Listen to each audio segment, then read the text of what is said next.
Okay, so today I have this 40-inch Samsung TV, and the model number is LN-T4042H, and this TV was manufactured in July of 2007. So, is that, if I'm not mistaken, is that like 15 years old? No, 16 years old, okay. I think it's the first time it's ever had any problems with it. And what it's doing is what these TVs normally did back in the days when they had the class action lawsuit, is I'm going to plug it in and it just clicks.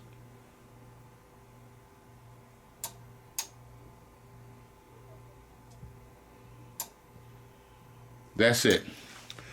So I'm going to take the back off of it, and hopefully we can find a bad capacitor, but I have had some that was not the capacitor, at least on the bulged ones on the secondary side. And just so you know how this TV looks from the front, it's pretty heavy. I'm pretty sure they use the CCFL lamps, not the standard LEDs. And as it's clicking, the light is going on and off. All right.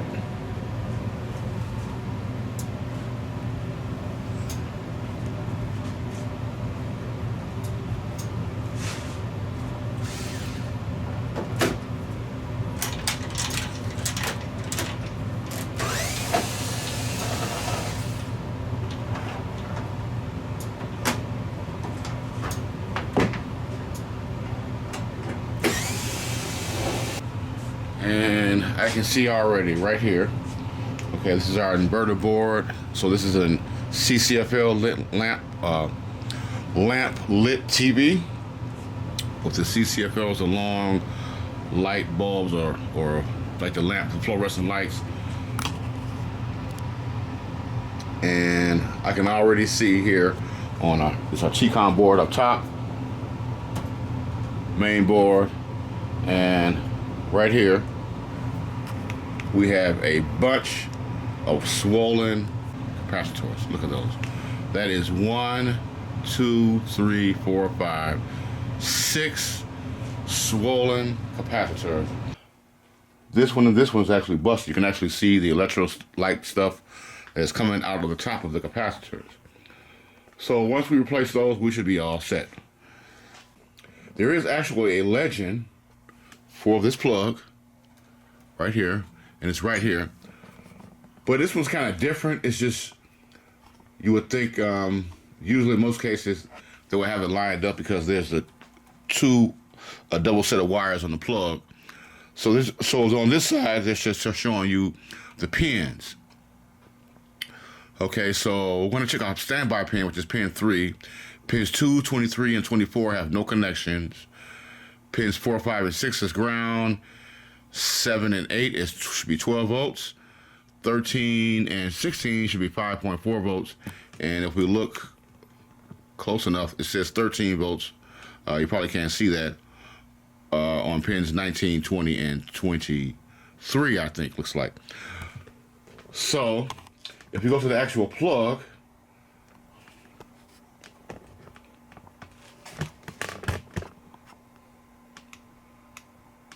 where you see that arrow is pin 1.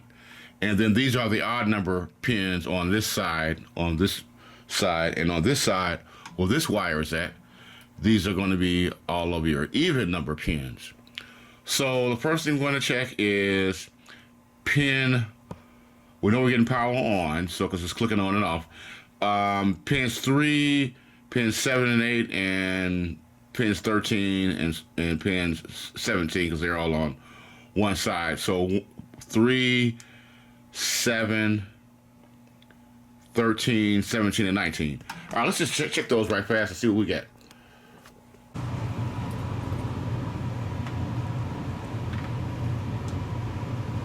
All right, I'm going to plug it in.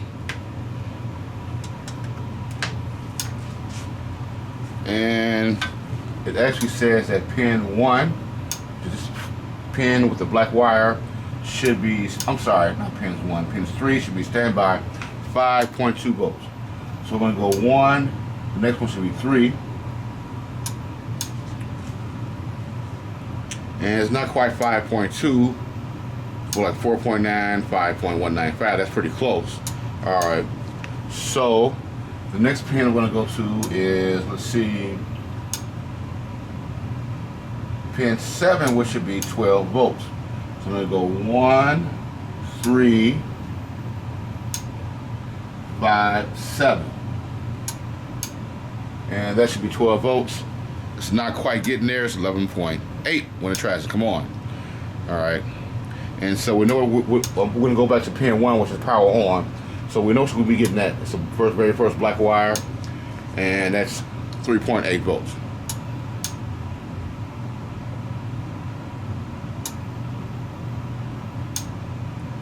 Okay. So let's see what else we got. Pins 13 should be 5.4 volts. So we're going to go 1, 3, 5, 7, 9, 11, 13.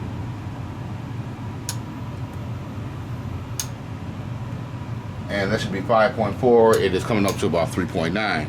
All right, so that is not even close. It's about 1.5 volts off, right? And then our pins 19 should be 13 volts. All right, so we're at pin 13. So we're going to go 15, 17, 19. So that's our main problem there. Is that pin 19? 21 and 23. Yeah. Yes, okay. Hold on, there we go. It's going to 12 volts. But all those voltages by being a little bit short from the power rails are going to cause the TV to go into restart mode. Okay, it's not going to get a full picture. And so thus how sensitive these regulators are on the main board. If it's a little lower than expected, it could be a 0.5 volt off. It is not going to keep the TV on. So anyway, let's get back to trying to replace the capacitors. Alright guys, so just to give you a fair warning, I know I used to do this a while ago too. First of all, we're dealing with power supply boards of this caliber in a TV or any kind of larger appliance or device, and you see big capacitors on here. Make sure that when you remove the power supply board, do not put your hands on the bottom, especially on this side. Let me see where we at. Yeah, all this is hot right here. Everything we see this line at, that is the hot side. Okay, so kind of touch that. And before you take the power supply board out, always unplug it first before you unscrew it. A lot of times, you might be thinking I used to unscrew it first, unscrew all the screws out of the board first, and then I would try to unplug it. And what's going to happen is the board's going to start sliding and stuff like that when you try to pull the plug out, and the bottom of these capacitors or whatever else has a large voltage stored on it is going to touch the metal chassis, and you are going to be in some serious trouble, right? Because it is going to blow, especially if you hear something that go pop, right?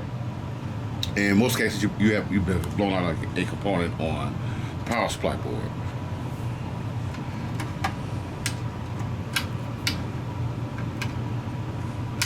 Two, three, four, five, six. So first of all, let me find my capacitors and make sure I got them all. Then we want to unsolder them. They say I got a huge collection of 1,000 microfarads. Those are very popular, not only in just the Samsung LCD TVs, but also in a lot of those older big back televisions. These were very. I remember the Mitsubishi. I think the Mitsubishi. The projection would have had that digital module standing straight up, and you have to replace the 8. I think there were 1,000 microcapacitors. So I just guess I got 1,000 at 10, and I'm probably going to use those to replace the 10 ones because they're smaller and because the capacitors are so crunched up together. And I also have some 35s, okay, and the rest of these are actually 25. Okay, so I'm just gonna replace the same ones that the same rating that were in there. I know I have a lot of you capacitor police. I'm like, oh, you should go up a rate. That's, you know, it's not gonna last. Trust me, if those lasted that long, if you still got this TV by the time those 10 microfarad, I'm sorry, 100 microfarad at 10 volt capacitors go out.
Okay, so let's start with this one.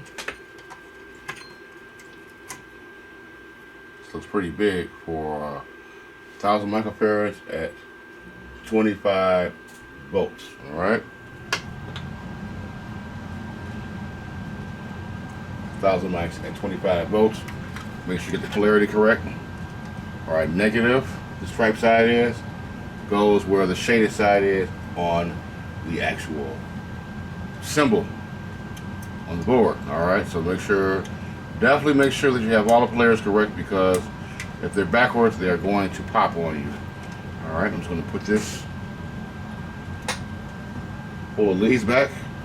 Okay, let's come with this one here.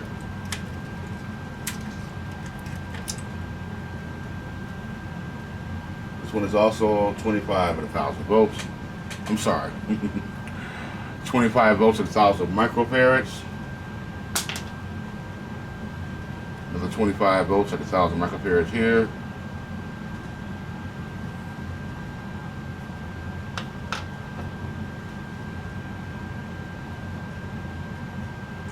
Now this one negative is going back that way, as you can see on the board. So I'm going to do it this way. Negative, okay.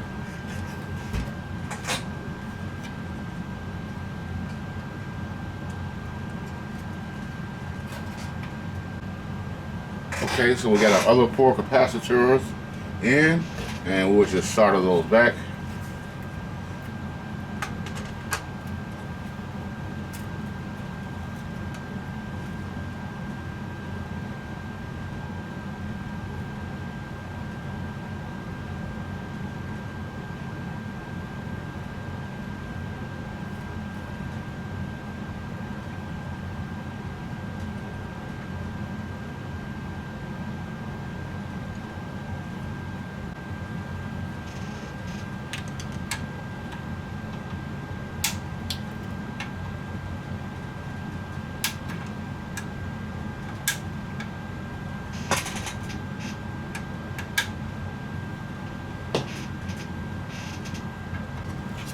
If I want to double check my polarity on each capacitor, that's the very first thing I'm going to do.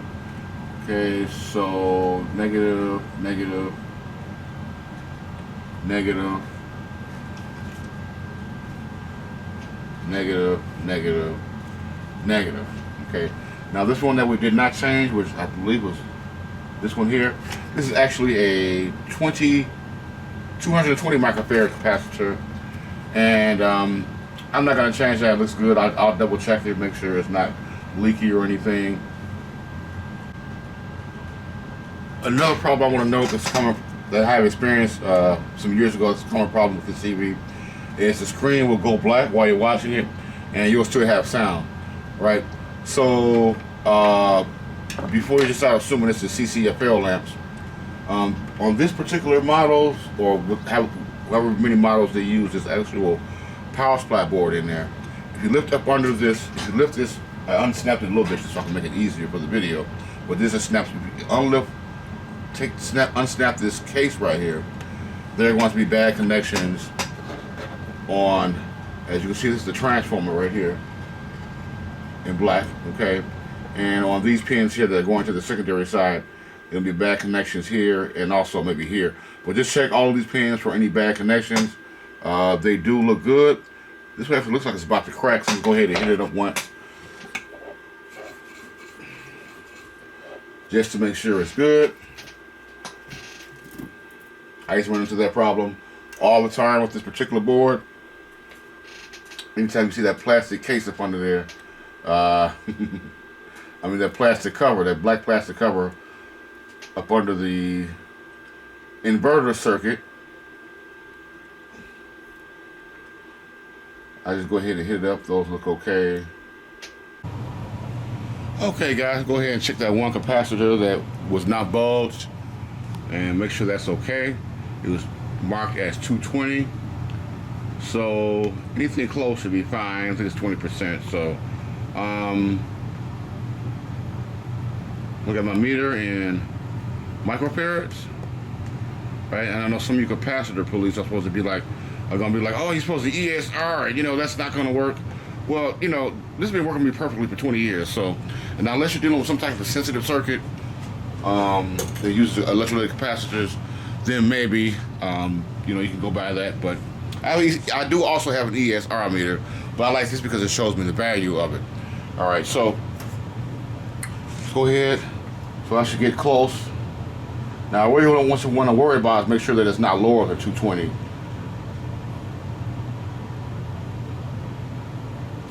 272. Okay, that's fine. I'm going to run with that.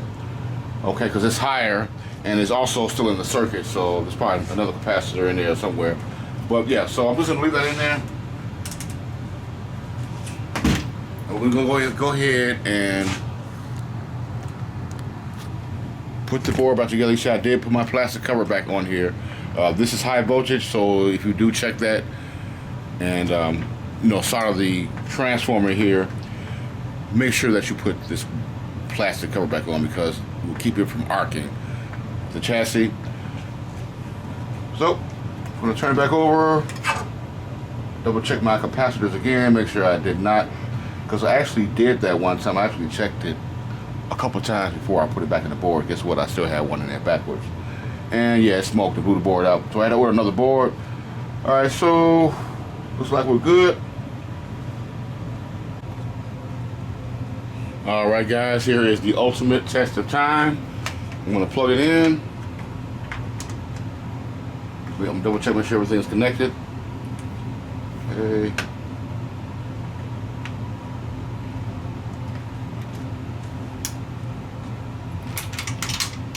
Alright, one click. Up, there we go. Do I see a picture? Keep our fingers crossed. Voila, there we go. We are in action, and I believe this one has the touch screen, touch buttons. And no, I think the buttons are actually over here on this side, yes. And let's pull the menu up. Or something, right? So we can see something on the screen, right? There we go. All right, guys. Looks like we are good. Power off. This button here. Red light. Power on.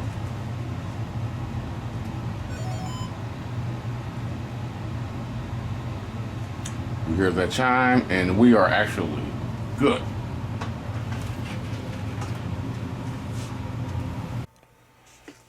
Okay, so now let's check our voltages and see what they read now. So I'm going to plug it in,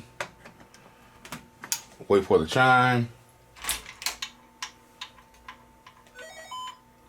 Backflash just came up. Okay. Now I'm going to go to the standby, which should have been 5.2 volts. And it was actually at 5, so let's see what it is now. So that is pin 3. So we got 1, which is power on. That's just 3.8 volts like we had before. Pins 3 should be 5.2 volts. Alright, now we're exactly at 5.2 volts instead of just the 5 volts that we were getting when it clicked on. Alright, next one thing we want to check is our pin 7 and 8. So we'll just do pin 7, which should be 12 volts. So 1, 3, 5, 7. Okay, it's actually at 11.5 volts. All right. Okay. 11.5 volts. All right. And this is probably what's coming from the same capacitor right here, the one that we did not change, which was this one, the positive side. And that is 11.5 volts. And then our 5.4 volts, which is at pin 13 and 16. So since we're on this side, we'll just check the odd number, which is pin 13. And we were getting 3.9 volts before. So 1, 3, 5, 7, 9, 11, 13. Now that is actually higher. So that is actually 5.4 volts, pretty much 5.37. And then our last one was the 13 volts at pins 19, 21, and 22. So this last pin should be 23, and this one should be 21. And that is 11.5 volts again.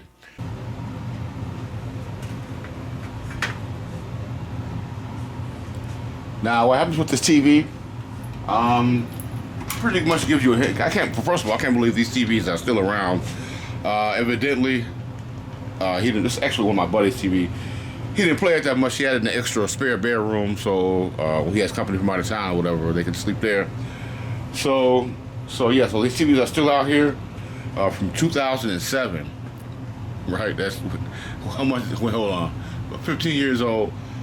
So, but the TV was actually started doing is he said he actually put it in another room which he was using, and he said the TV will start clicking, and if you let it click for a while, the TV will actually do and come on.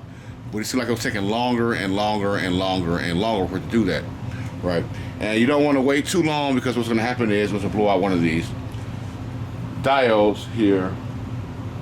I see one case like that where the diodes were actually shorted and all capacitors were bulged. But other than that, guys, looks like we are in good shape. Like the video, leave me a like. Make sure that you do subscribe. Until then, I will see you guys in the next one. Big Dog out.